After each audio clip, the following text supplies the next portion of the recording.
Hello everyone, welcome back to another video. So I actually want to make a video discussing about the episode 1 ending because I know a lot of people have been talking about it, and I personally want to put my input on the episode ending of AJ basically killing Marlon. So let's get on with the walk into the final season video. Basically what I want to talk about with this video is AJ's reason, something like that. Basically talk more further into AJ and obviously talk about like what we know about him and like why he shot Marlon. So basically in the beginning of the game you can tell AJ the number one rule into fighting walkers, which he uses on people, which he used Marlon for example, and he thought that was the right thing to do, to kill Marlon instead of giving sympathy, because Clem, she can basically do whatever she wants with Marlon, but in the end it doesn't matter, AJ still kills him.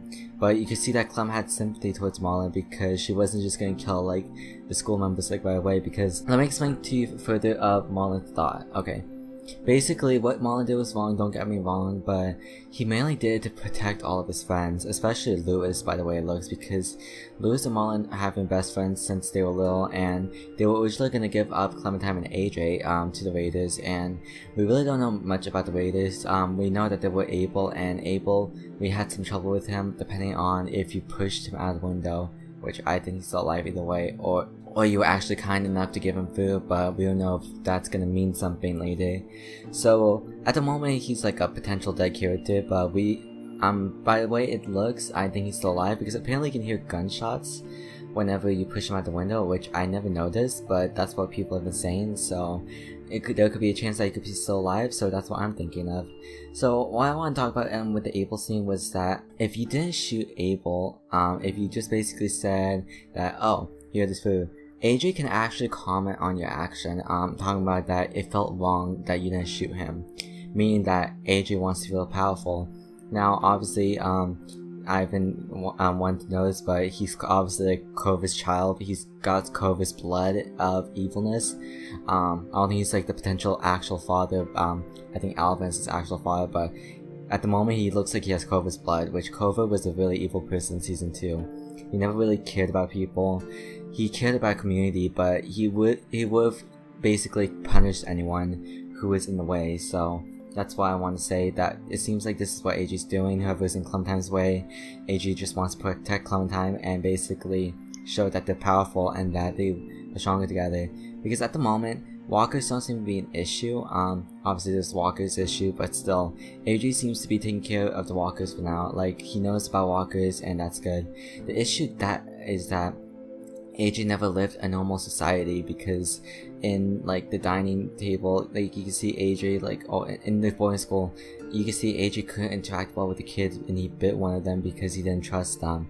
He does not know how to trust people, which is an issue because I'm not saying that you have to trust everyone, you really can't trust anyone, but you have to actually know when to trust someone. And since AJ's around the age of 6, he really doesn't know who to trust. So right now he's saying, I need to listen to Clem, I can trust her. So that's where we as the players basically are controlling AJ's life basically and making him into what you want, like lead Clementine in a way, even though AJ is a little bit difficult because he is not understanding of what you're trying to say.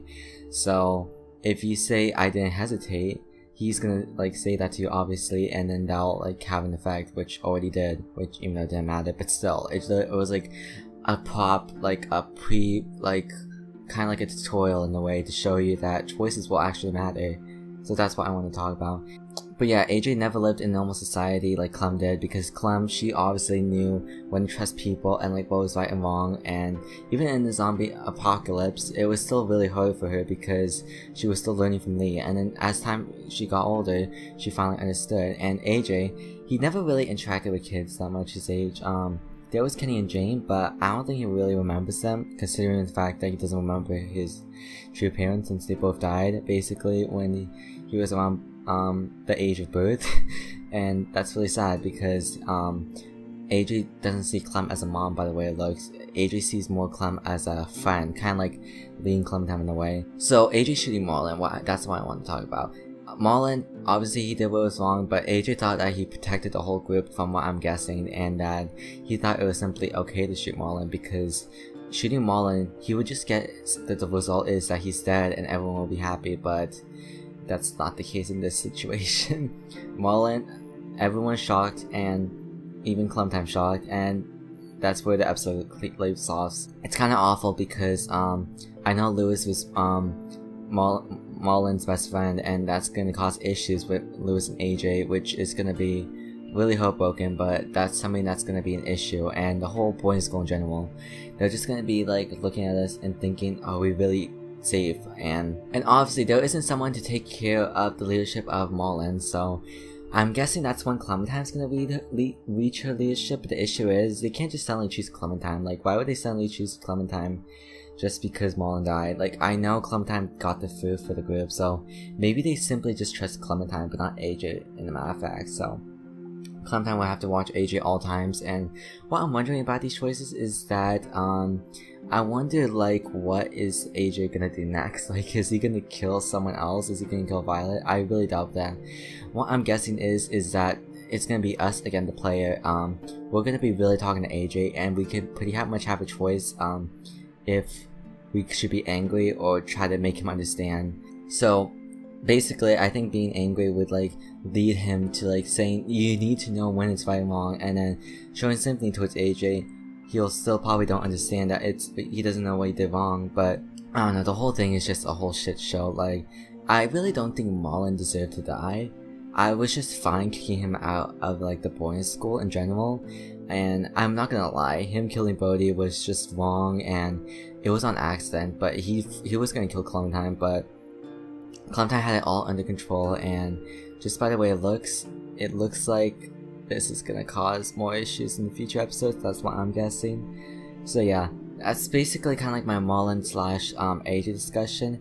I really do think AJ will start understanding from Clementine, depending on like how we teach him, I guess, or tell him, because you could say that in both sides it was Clementine's fault for not being specifics about to AJ, because what I'm wondering what led him to this traumatic effect is that maybe the McCarrol Ranch, because he said there was a lot of bloodshed over there, I think something like that, and maybe that really led him to believe that nowhere is safe at all, even the boarding school is unsafe, because he even mentioned that the boarding school is like the McCarrol Ranch in a way, but except blood. So that's why he like hid in the bed, and you obviously chose to let him sleep under the bed or not, which probably would have led to more issues of maybe AJ trusting the boarding school more or feeling safe or comfortable. So that's what I'm thinking of at the moment, is that the McCarrol Ranch is something that basically affected them. So I'm hoping that they'll explain it in maybe the next episode. My friend was actually thinking of an idea that maybe they could show like a flashback of the McCarrol Ranch in the beginning to show like what led up to those events, and then showing Clem and AJ in their room or something, because apparently in the episode selection screen you can see AJ and Clem are both in the rooms. Someone speculated that they could be actually locked up, so that's actually really interesting. I didn't think much of that. I just thought they were in the room just for the sake of that, but who knows, maybe they're actually locked up, so that'd be pretty cool. But we'll have to see for the actual episode. So that's kind of like my Marlon and AJ discussion, so I really hope you guys enjoyed this. If you really enjoyed this video, you can subscribe if you want, and like the video as well. So yeah, I'm gonna end it here. I really hope you guys enjoyed, and I'll see you guys later for more Walking It, the final season. Bye!